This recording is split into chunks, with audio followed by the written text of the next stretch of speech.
Well, welcome everybody. My name is Tom Springer. I'm going to kick us off here and walk through a presentation for tonight's meeting. Right now we have about 30 or so participants. Not sure how many exactly will be joining us. We sent the invitation out to a couple of hundred and encourage people to share. So numbers may come up and continue to change as we go through. For a minute, I'm going to stop sharing my screen and just make eye contact with everybody here on my laptop. I appreciate you taking time out of your evening today to go through this public meeting. We had a similar meeting earlier today with some local leaders in the Prospect area, and that was pretty good and effective. So I know some of those may be joining us or not. We are recording this meeting, as you may have seen the notification pop up, and we will make it available on our webpage for the project, and I'll talk about that toward the end of the presentation. What I'd like to do is encourage everybody to use the chat comment at the bottom of your screen, and I'm going to start sharing my screen now. So I'm going to show you some tips on using Zoom if you are not familiar with it. You can raise your hand. That's one option. The chat allows everybody to see your comments, and that's sort of the best way, I think, to put comments in, and then we can address them as we go through the meeting. All those tools are available if you're on a mobile device or if you're on you're not laptop. sharing yet. I am so sorry. Hold on.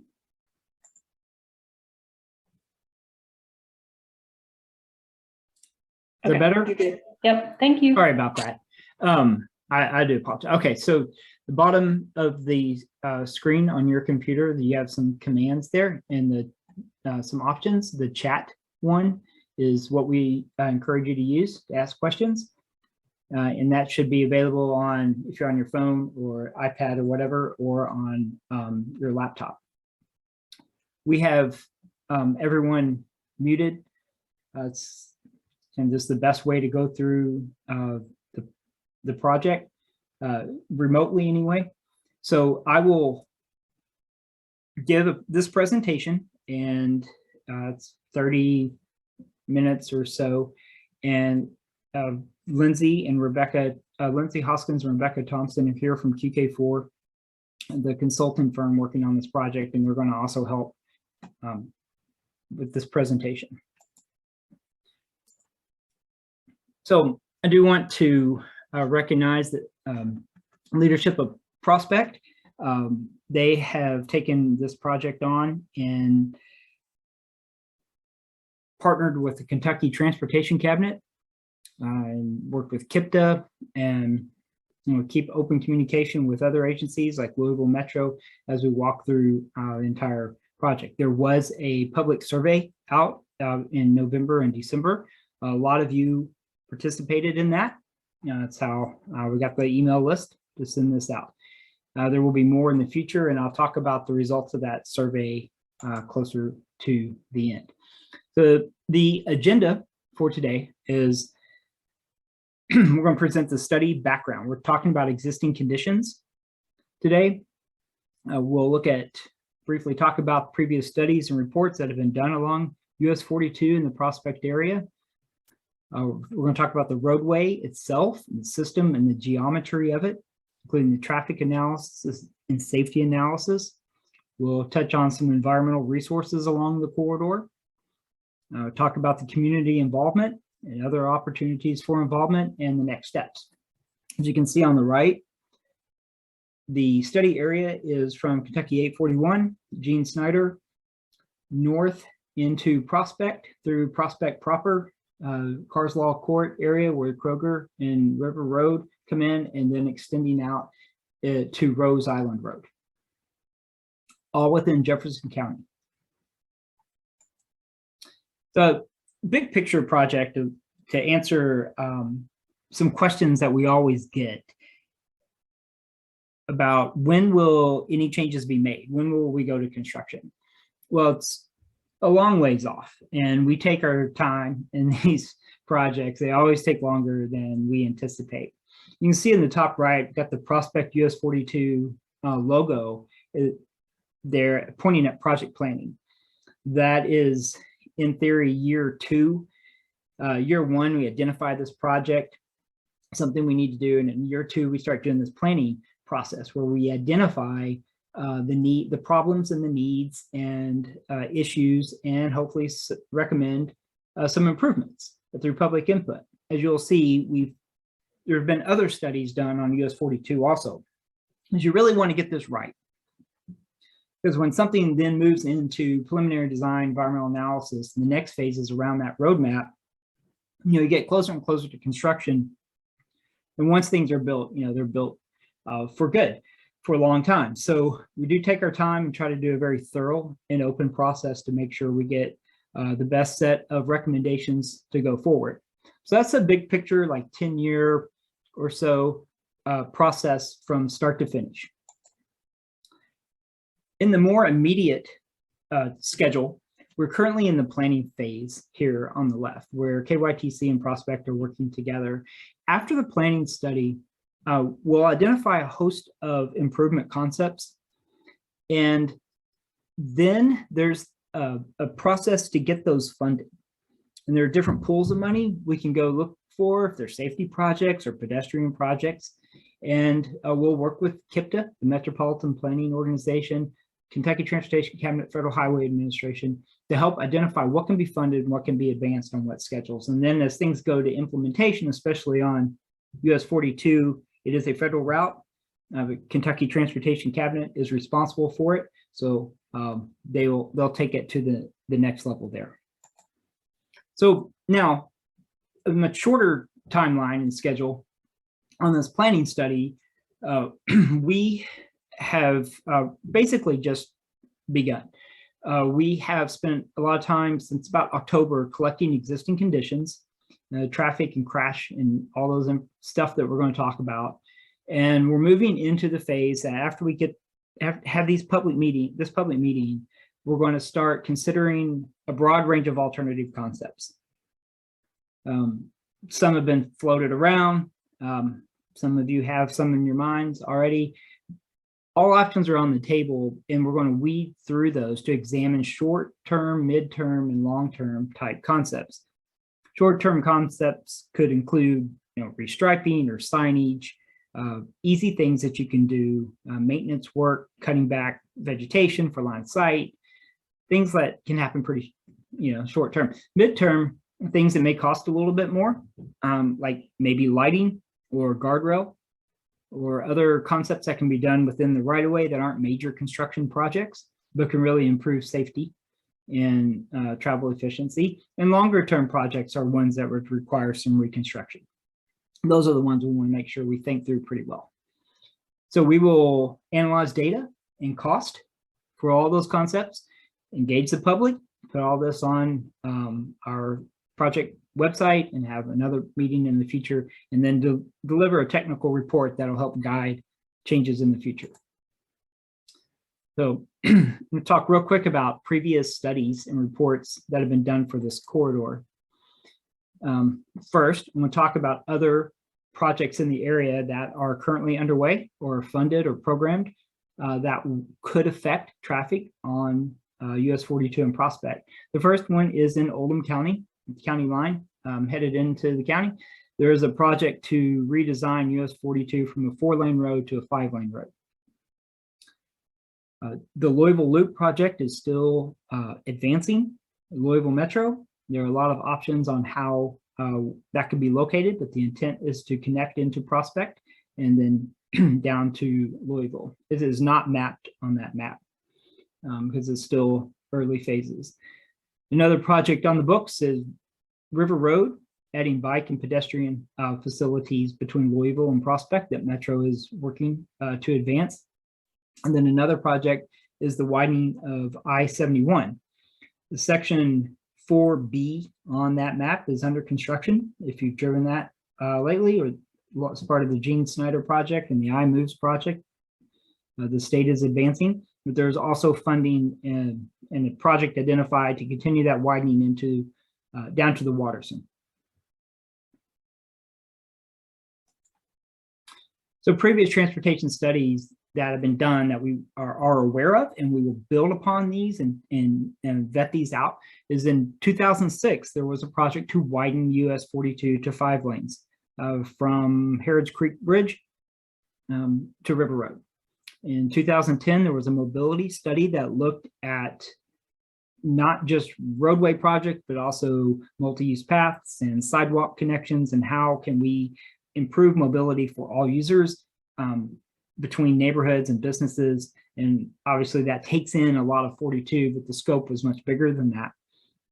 In 2016, there was a corridor master plan of US 42, but the focus of that was more the landscape architecture and the aesthetics, how the road looks from signage and lighting and things like that. And we'll pull from that also, but that wasn't about traffic as much as the look and feel of the community. And then 2017 is the ORVNY study, which is the Louisville Loop, Ohio River Valley Northeast, that's what that stands for, study of detailed alignments of where the loop could come into and through Prospect.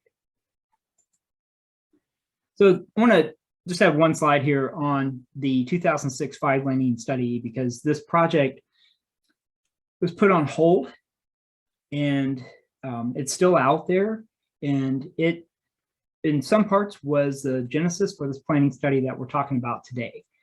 It was the design of a 5-lane road with sidewalks, looked at sidewalks on both sides of the road. So it's still out there. It's just kind of on hold until we figure out exactly what we want to do with 42. So I'm going to hand it over to Lindsay Hoskins with QK4 to talk about roadway systems and geometry of US 42. Thanks, Tom. You can go ahead and switch to that next slide.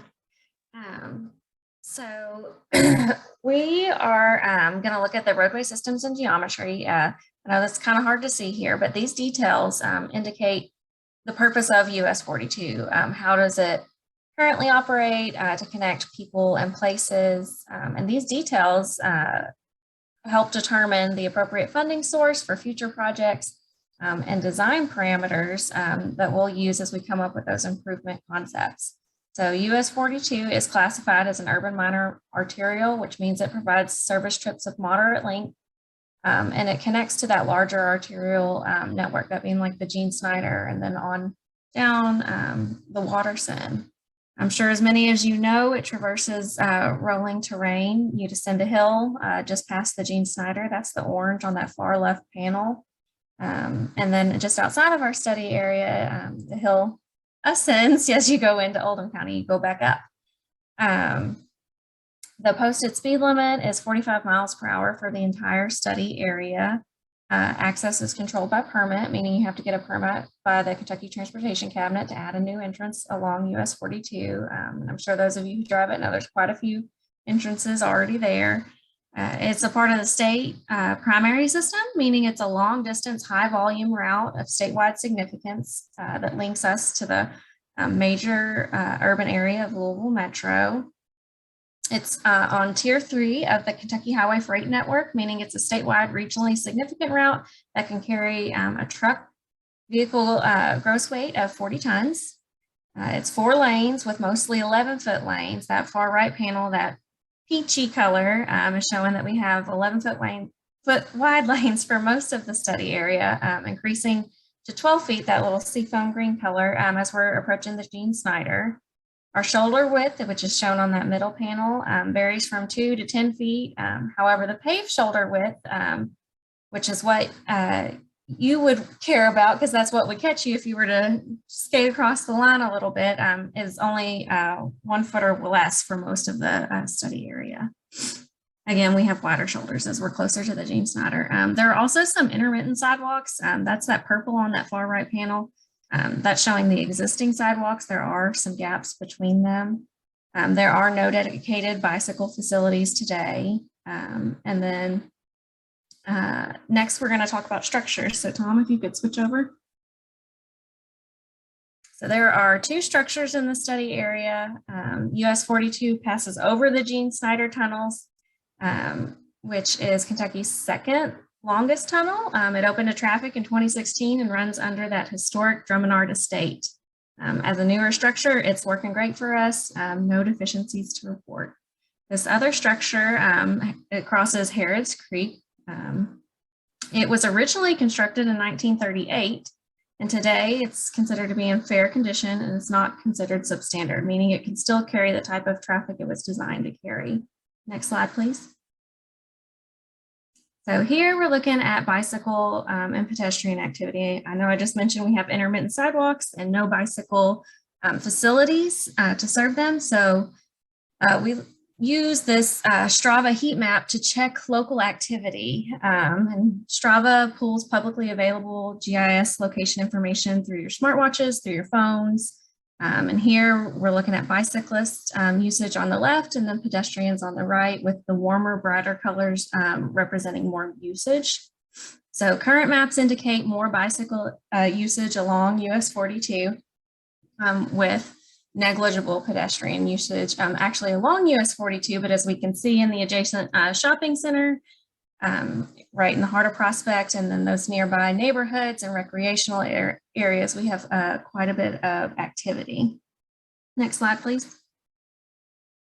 So here, another aspect that we're looking at is the existing lighting conditions along the route. We did an inventory of existing lighting types, and there's quite a few. We're showing some representative snapshots of those here. There are about 50 total lighting fixtures in this 2.5 mile corridor, but few of those light fixtures actually provide lighting for US 42. They're more decorative. A lot of them are concentrated at neighborhood and shopping center entrances. And the angle of many of these fixtures sends light out rather than down to illuminate the roadway. Next slide, please. So next, we're going to jump into the existing traffic analysis. So we collected 12-hour turning movement counts at the locations listed here and then circled on the map to the right in the fall of 2021 to provide up-to-date traffic information. The one circled in blue means that those cameras were connected, and that allows us to determine the travel time between them. And then these purple gateway lines, that informs KIPTA streetlight data as they pull that for us to allow us to look at more regional flows to see where people are going from US 42. And why this is important, all of this data that we're collecting and walking through with you, as well as reviewing historic traffic data, some drone footage and speed data, helps us to build our VISM microsimulation traffic model, which forms a baseline for future traffic projections and allows us to test these different improvement concept scenarios that we're going to look at in the next phase of this study to see how traffic will flow. Next slide, please. So here is the results of those traffic counts. We're looking at the average daily traffic, or the vehicles that US 42 sees in one day. The table's showing these by segment, and these are also called out on the map to the right. So there's quite a bit of traffic out there. We carry anywhere from 19,000 up to almost 34,000 vehicles per day, depending on where you're at on US 42. Next slide, please. So we know how much traffic we're moving, which seems like a lot, but how is that operating? So level of service, if you're not familiar, is a qualitative measure that we use to describe traffic operations. It typically represents your perceived traffic conditions. So looking at our table, similar to a grade you would receive in school, it ranges from A to F, with A being the best. It's free flow, easy to maneuver conditions, and then F is the worst. It's stop and go conditions with lengthy delays. In urban areas, level of service D is typically considered an acceptable level of delay. Next slide, please. So looking at the intersections as a whole, which averages all of the movements together, so your left, your through, your right movements on all legs of that intersection, They operate at level of service D or better overall during the AM and PM peak hours. So that's your morning and evening commute, favoring heavy US 42 through movements. And that's likely because of all the signals that we have on US 42 wanting to move traffic through there. So here we're calling out 6 intersections on the right, which have turn movements operating at level of service E during one or more peak hours, mostly for those left turns. 2 movements are over capacity at Timber Ridge, which is called out in red. They're operating at level of service F in the PM peak. And next, we're going to take a look at some drone imagery. So next slide, Tom. So here's a snapshot of one of our drone videos. We use this information to calibrate that traffic model and to capture existing operation issues. Excuse me. So here we're looking at US 42 at Timber Ridge Drive. And we can see there is not enough left turn storage as the cars are spilling over into that gore area.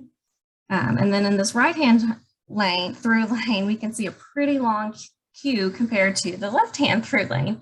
And this reflects typical driver patterns of avoiding following people in that left turn lane for fear that they're going to make a left at the next intersection. And then also in anticipation of that dropped lane as we get into Oldham County. Next slide, please.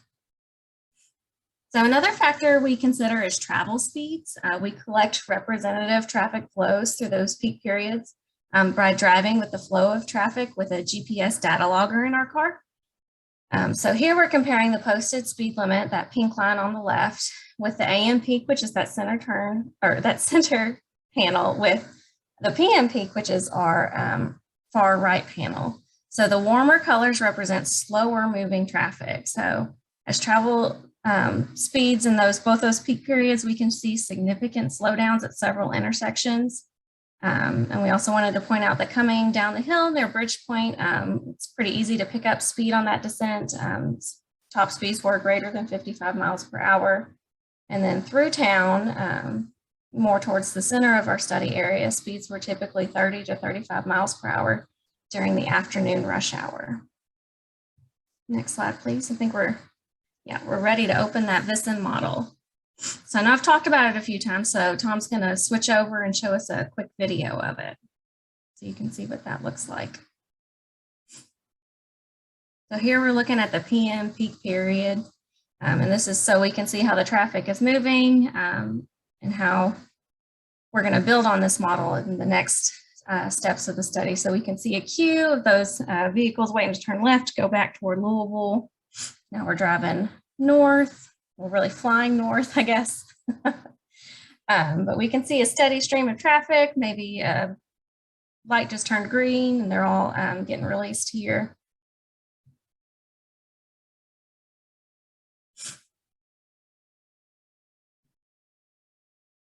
Driving over the marina.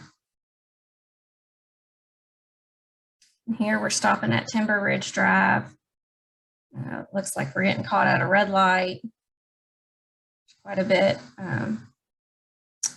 queue building up, and we can start to see the release of traffic.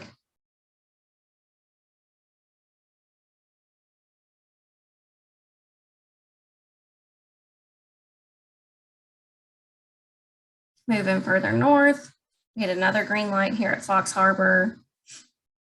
We're approaching River Road.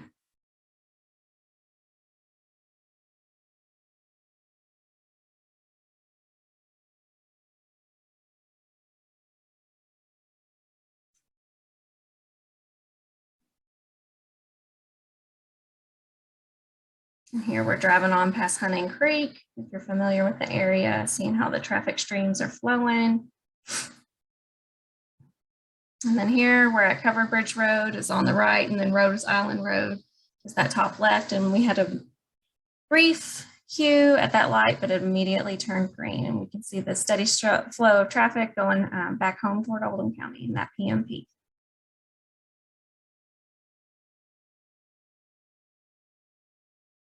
So jumping back over to the presentation, we're going to now dive into the safety analysis. So first we look at raw crash data. Planning studies typically look at the last 3 years. However, with COVID, we did look at the last 4 years to see how the pandemic shutdowns and everyone doing school at work and home possibly impacted the data for that year. So this blue bar chart is showing the annual total crashes back from 2017 in orange, 2018 is in purple, 2019 is in blue, and then 2020 is in green. So here we can see the crash rates were declining since 2017. However, there were nearly half as many crashes reported in 2020. So we did throw out that data and only looked at 2017 through 2019. So during those 3 years, there were 240 reported crashes. By severity, there was 1 fatality on the far right panel. That's mapping our severity. The red star down just past Bridgepoint was where that fatality did occur. There were 28 injury collisions and 211 property damage only crashes. Looking at the manner of collision, that's our left panel, most or over half were rear ends, followed by same direction side swipes, then single vehicles, opposing left turns, and angles. So next slide. So here we're looking at some of the crash themes. We're looking for trends to help us identify potential improvement concepts. The majority of crashes were drivers headed northeast towards Oldham County. 24% of crashes occurred on wet or icy pavement. And then 17% of those crashes occurred at night. So nearly half of all of our crashes occurred at intersections.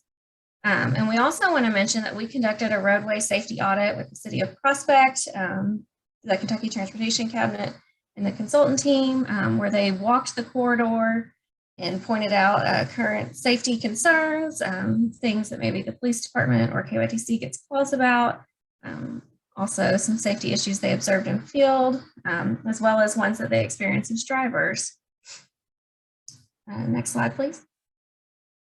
So in addition to reviewing just the raw crash data, we complete 2 statistical analyses that compare US 42 safety operations to similar roadway types across the state. So the critical crash rate factor, that's our CCRF, or our left panel, the 2 shades of red, is a more classic approach that is slowly being replaced by the more refined level of service of safety. That's our right panel, which looks at the number of excess expected crashes a location is experiencing. Tom, if you could pop in the line, please. So here we're highlighting locations that have higher crash concentrations. These could be candidates for spot improvements to improve safety in the meantime, while longer redesign and fix takes. These locations are near the Gene Snyder, from Bridgepoint Boulevard to Marina Drive, from Timber Ridge to Carsell Court, and then again at the top of our screen at Fox Harbor Road. So now I'm going to turn it back over to Tom to discuss the environmental setting. Okay. Thank you, Lindsay. Just one quick slide here on the environmental setting, which is important to know the environmental resources in a corridor. So when you make any changes, you want to minimize or avoid any impacts. We have a number of historic sites shown in purple, obviously the Drummond Art Estate, but there are a number of other sites up north closer to Rose Island Road. The dark green hatch are the treed areas. Harrods Creek is obviously a floodplain. If you live out there, you've seen water get pretty high. There's some wetlands, and then in the north, up near Rose Island Road, there is a conservation easement, the Wallace Family Conservation Easement, that will be very considerate of, and as any projects get moved forward. So community involvement, we talked earlier about an online survey that was conducted in November and December, and as you can see, when it first went out in November, we got a whole lot of over 150 comments, and then some more as more public relations information went out, like mayor's newsletter and KYTC put it on their Twitter account and Facebook and things like that. So you see, we got 503 comments, which is huge. That's a lot of comments for a study like that. So we have taken all of those into consideration. One of the questions we ask is if you live or work along the corridor, about 80% of the respondents did. And even more telling, we ask how often do you travel, and over 90% is daily, and then even closer to 100% is weekly to monthly. So we did indeed reach the audience we're hoping to reach. We got a lot of good feedback on this question. The #1 responses were turning onto US 42 and turning off of US 42. And I think that was visible. You can imagine that because you drive it, but also that VisSim model, you see there's steady flow of traffic, it's hard to pull out. Lighting is also a top concern. Guardrails, poor drainage, traffic signs or signals were also listed, as well as limited visibility. 163 of you made written comments. We have provided all those to the City Council and the leadership team. And just a quick summary, the major themes are turn lanes are needed through town, turning, of course, the problem. Lighting was the top theme. Turn lanes at intersections, sidewalks was mentioned a lot through the downtown and also between neighborhoods. Roundabouts were favored by a lot of people voluntarily. People just spoke up and said they would like to see us study those. The speed limit in town, consider reduction to 35. Enforcement is an issue, coordinated signals, and then connectivity. And no surprise on the right of the intersections mentioned both. #1 was Starbucks by name, River Road, Bridgepoint, Timber Ridge, Rose Island, the southern entrance, and Hunting Creek. We had and still have an interactive GIS based crowdsourcing map where people can drop in a comment and say, here, I have a problem. We've received 108 comments to date. That map is still active on our webpage. I'll show you in a minute. And before I get to that, I want to talk about the overall schedule. Here we are in the third line down on January 12th, where we're having the local officials first meeting and the public first meeting today. What we'll do after this meeting is, based on comments we receive and all the data that Lindsay talked about that we've collected, is we'll start getting our brains around a whole bunch of ideas and a whole bunch of concepts and start studying those.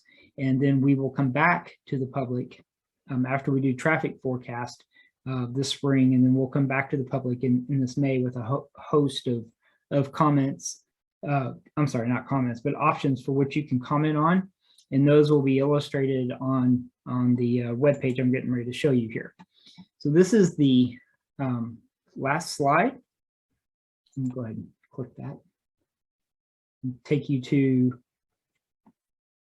what's we call a story map. It's basically a web page that it hopefully is very user-friendly to you. And this is currently on Prospect City's main page, where you can go to it and send it around and share it. And it's open to the public and will be updated as the project goes forward.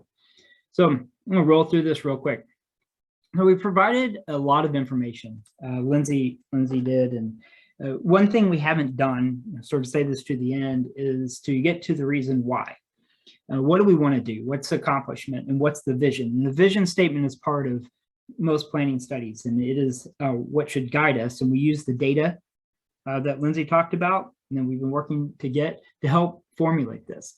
But our overall vision is to improve safety and mobility on US 42 for all users. That's vehicles and pedestrians. Create a sense of community through the built environment that is attractive for families and businesses and visitors to Prospect. That is, to both create a small town environment, yet still respecting the regional travel needs of US 42. So the goals include improving vehicle safety, improving the aesthetics, improving pedestrian safety and options, and providing better mobility connections through the community. So that will be our guidepost. So you roll down this story map, this website. These are all the maps, and you can flip through them here that Lindsay just presented. So I won't flip through them, but you can. Here are the previous studies I mentioned, and some links to the couple that are online. I was informed today that there was a study, neighborhood study for the James Taylor neighborhood area this earlier in 2020, and that will be added to this. And then as you move on down, here is that the crowdsourcing map, that GIS map that you are welcome to use if you haven't already to provide comments. Here's a link to the meeting you're at. And then here is a comment form for anybody that will stay open, and you can provide any comments you want at any time and include your email. And, we encourage you to share this, send it out on your social media, neighborhood groups, or whatever you've got, however you wish. It's an open, transparent process. And when alternatives are developed and they're ready to be presentable to the public, we will add them to this with other options for engagement, maybe other surveys and things like that. So it is 7:39, and that is the end of my presentation. If anyone has comments, sorry, stop sharing, or questions, we encourage you to use the chat feature at the bottom of your Zoom window and fire away. So we've gotten one question and one comment so far entered into the pane.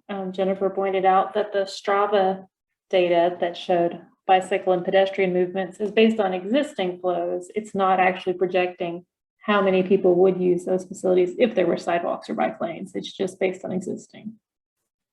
We also got a question from Herb, who asks, in the US 42 Oldham County 5-lane project from the county line to Ridgemore, do you know if sidewalks are proposed for that section? I do not, right off the top of my head. I will find that out. I know who to ask. Okay, please tell us about the traffic forecast report. How does the potential growth of residences in Oldham County north of 42 fit in with the forecast? You want to do that, Rebecca? Surely. So we're working with KIPTA's travel demand model as the baseline for our traffic forecasts. And that's developed with input from local officials to understand what projected development patterns are going on in the area, whether it's new businesses, new homes, new neighborhoods, all that kind of data gets folded in to project to the 2040 future year. So once we get those projections back, we can review it and make sure it jives with what we've heard here locally to make sure that the snapshot we're getting of those 2045 projections are consistent with what we think is a realistic expectation for the area. Next question, from the 30,000 foot level, can you speak to anticipated costs or payments for the project that we're considering? Well, I'll speak briefly to that. For the long-term projects, any rebuild and reconstruction, they're expensive. They're hundreds of thousands to millions of dollars. And a lot of that depends on how much land you have to buy and how many utilities you need to relocate. And so we will do a cost estimate for each concept, so we know what a planning level cost estimate is. And those cost estimates are based on the most recent bid items from other similar projects in and around the area. We get from KYTC. And so they're about as reliable as any planning level cost estimates can be. They do get, expensive. And one of the values of having a study like this is to have reliable cost estimates that you can then take to agencies, apply for grants, size up the cost and benefit versus other projects, so that as a region, the Metropolitan Planning Organization and others can say, hey, we can, get a really improved safety or really improved connectivity, for this small cost over here, and you make that informed decision. So costs are going to be a big factor as we move forward, and we'll do our best to get very reliable information there. I would just add on to that, that we'll have better numbers to talk about in that next meeting coming up in May. The next question asked, which neighborhoods received the survey? I have my list of local officials. I'm pretty sure all the neighborhoods within Prospect, the homeowners association point of contacts that we have. I know all the major ones did indeed receive that study. I can't open that file right now, but it was, I tried to get as big a reach as possible and encouraged everyone who got it to share it with whomever they could.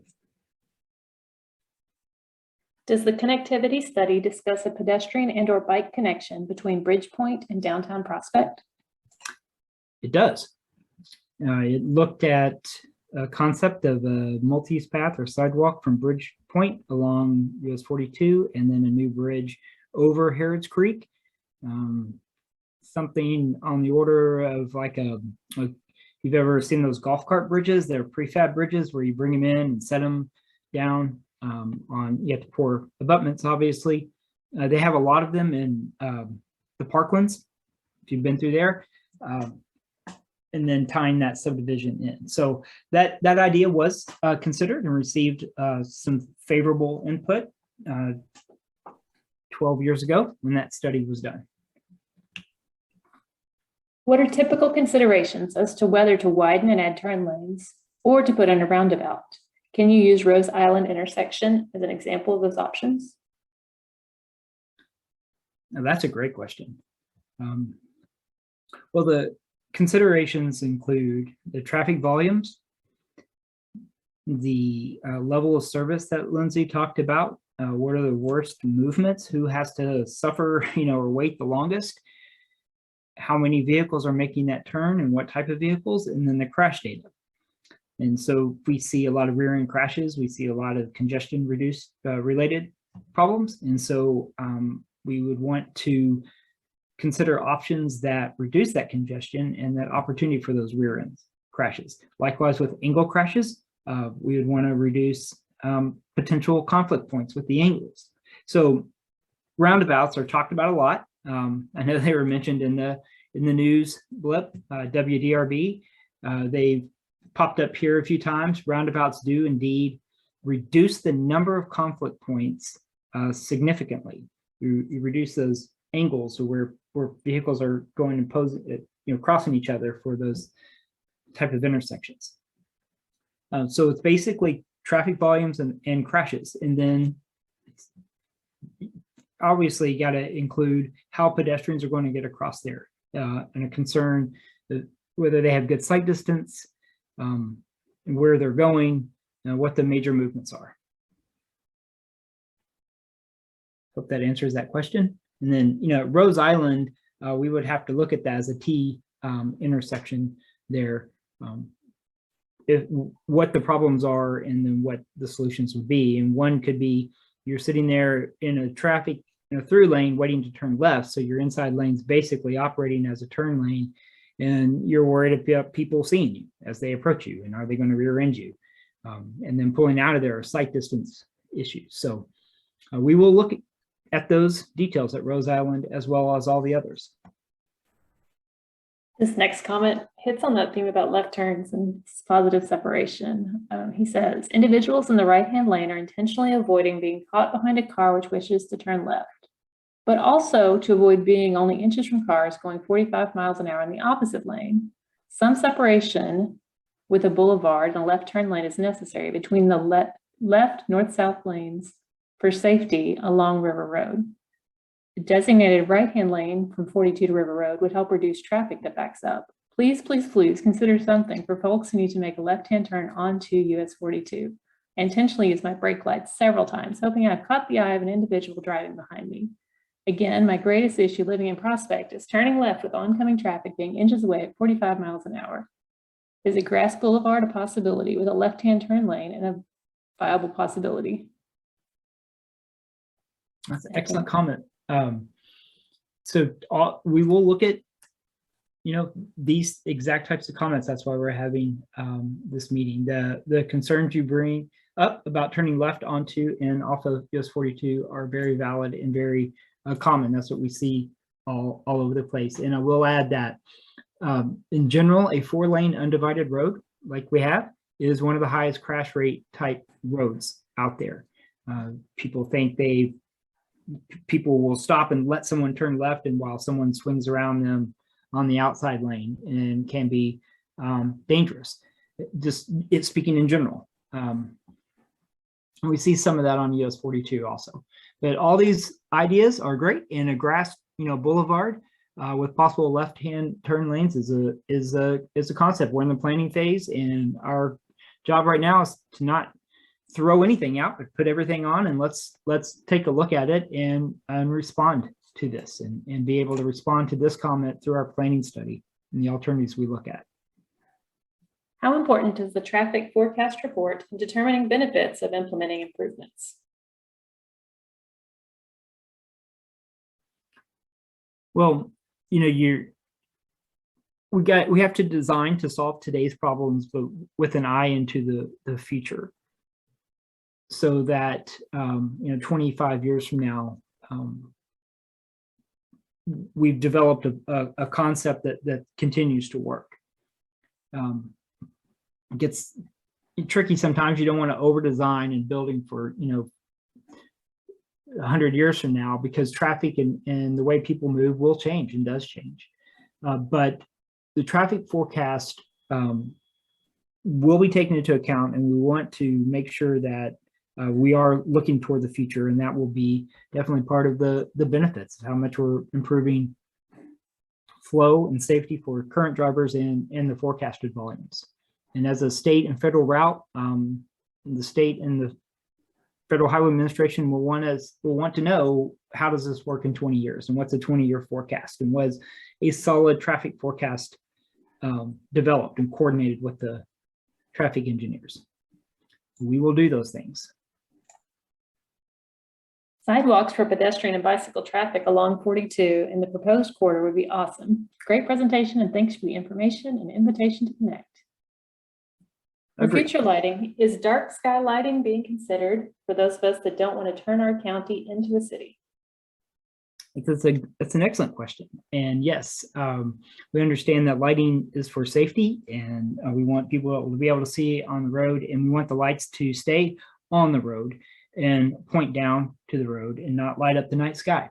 I think those type of comments have been reiterated by the city leadership. And I think we'll definitely look at lighting structures and lighting type bulbs, and what I'm trying to say, just light design that pushes the light down and doesn't spill over into neighbor property or up into the sky. What level of priority do adding sidewalks and neighborhood connectivity have? Since all the neighborhoods have their own HOAs, how do you get them to cooperate on connecting?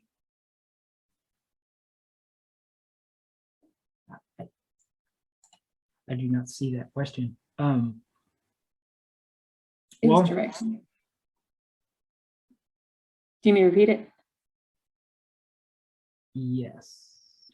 What level of priority do adding sidewalks and neighborhood connectivity have? Since all the neighborhoods have their own HOAs, how do you get them to cooperate on connecting? That's a hard one for me to answer. We can certainly identify where sidewalk linkages could occur, but it takes local HOAs and leadership to agree on investing in those options. We've got one comment of somebody who's a fan of roundabouts. Someone's asking, does the map you showed under environmental delineate where the conservation area is at Covered Bridge Road up to Rose Island? That map is a high level view. We do have that information. It follows the property line at the right of way line for the easement there.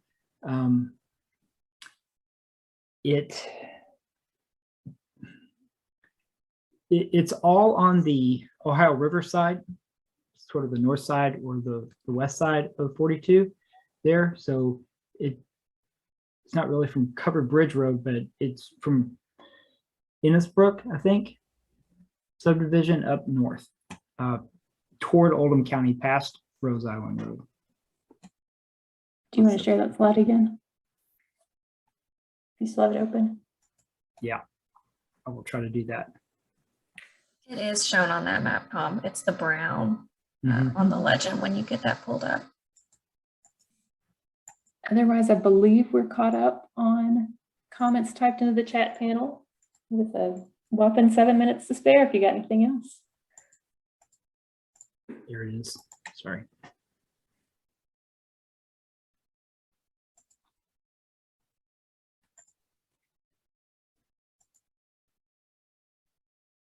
All right, hold on.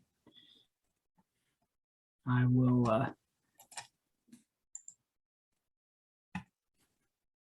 too many screens. You see that on the right? Yes, it's visible. You are sharing screen. It says I'm sharing that screen. One more question popped in.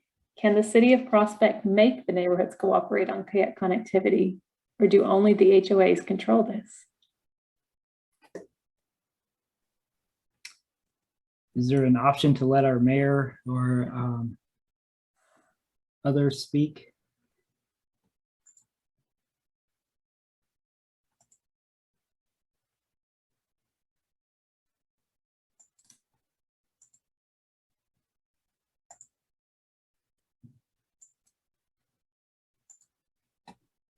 I have not seen any volunteers. Well, I'm not sure if you can see my screen or not. I'm getting Yes. badness. Oh, you can? Okay. Yes, There it's you up go. there. Southern Farm Road. That's where the conservation easement is. It was in front of Covered Bridge Road and then past Rose Island Road.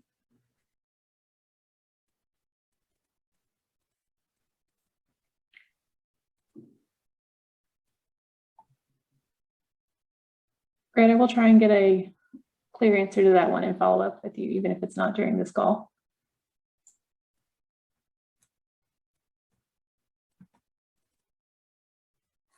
Agreed.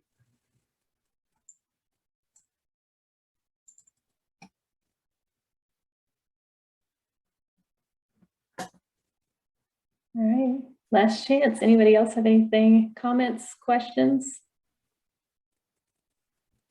As Tom mentioned, we will post a recording of this meeting on the story map as soon as we can get it processed and uploaded. So check back for updates. That is correct. We've been asked to post the video of it, and we'll do that, a link to that. And they'll also put a PDF of the PowerPoint so you can have access to this information. Oh, we've got a hand raised. Zoom user, if you want to unmute yourself, you can ask a question. There should be a pop-up button.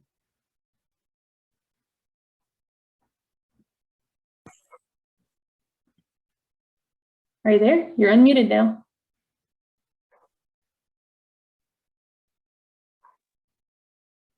Is this me? Yes, yes, we can hear you. I'm so sorry. I don't know how I raised my hand. Oh. So, Fun surprise. Okay. Evan, I'm going to ask you to unmute if you had a question instead.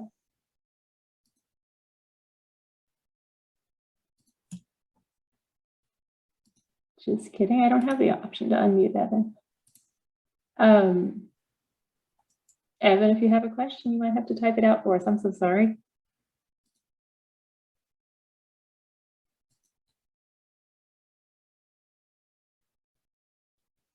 Oh, we have one other one of tying Rose Island Road into Covered Bridge Road. Is that making it one intersection instead of two? I think that's a suggestion to look at for future concepts.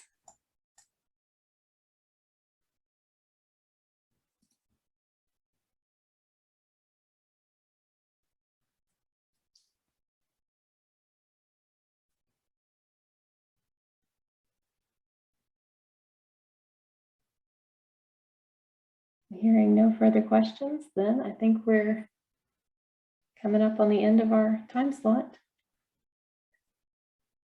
Any closing remarks, Tom? No, I appreciate you all taking time out of your evening. I know you probably have lots of other things you could be doing. I appreciate public input. I mean, it's the public's project, and be open and transparent the whole time. Keep our webpage updated and keep coming back to that.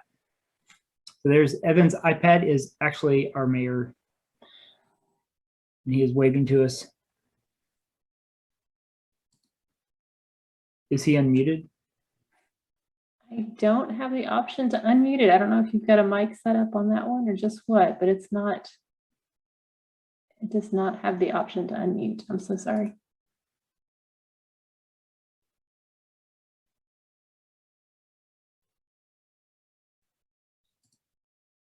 Still.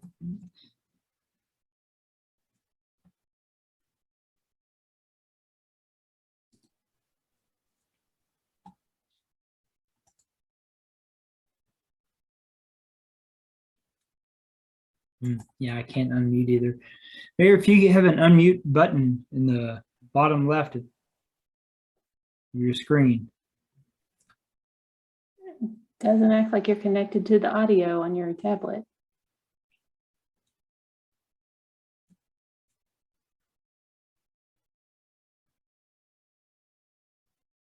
Oh. Here we go. Now you should be able to unmute.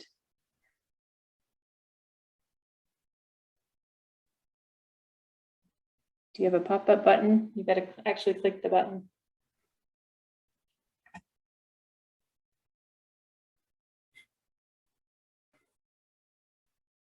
Can you hear me now? There we are. Boy, that took some doing. Yeah, this is John Evans. I'm the mayor, and I wanted to respond to the question of a couple minutes ago about connectivity and the need for the homeowners associations to cooperate. First of all, I'd like to say that I think that, based on my years of living here, that the vast majority of the homeowners associations would be in favor of it. And next, I would say that if the city wanted to appropriate the money and build sidewalks in various places, it wouldn't need anybody's permission. It could do it.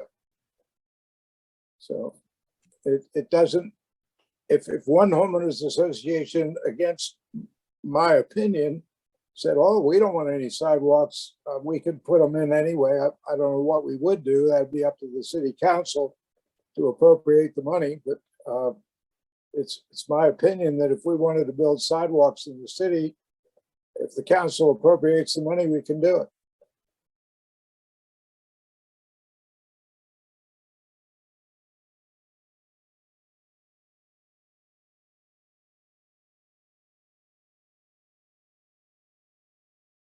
Now I'm not hearing anything again. This is really difficult. Oh, we hear you just fine though. Well, now I just heard you, so I guess everything's cool. Yeah, we're hearing you.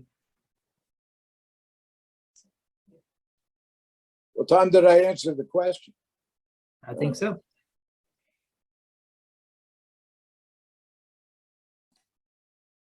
We are still caught up on the questions that have been entered in the chat pane. So I think we've reached the end of this meeting then. Tom, I'd like to thank you and your organization, QK4, for what you're doing. I'm very optimistic that this is going to lead to some real improvements. It's not going to happen overnight, but it's going to happen. They say it's a wise man who plants a tree that it will never get to sit under. That probably is true of some of us. Indeed. Well, thank you. And I thank everybody again for joining us. And that's all we have. All right. Have a good evening. Thank you.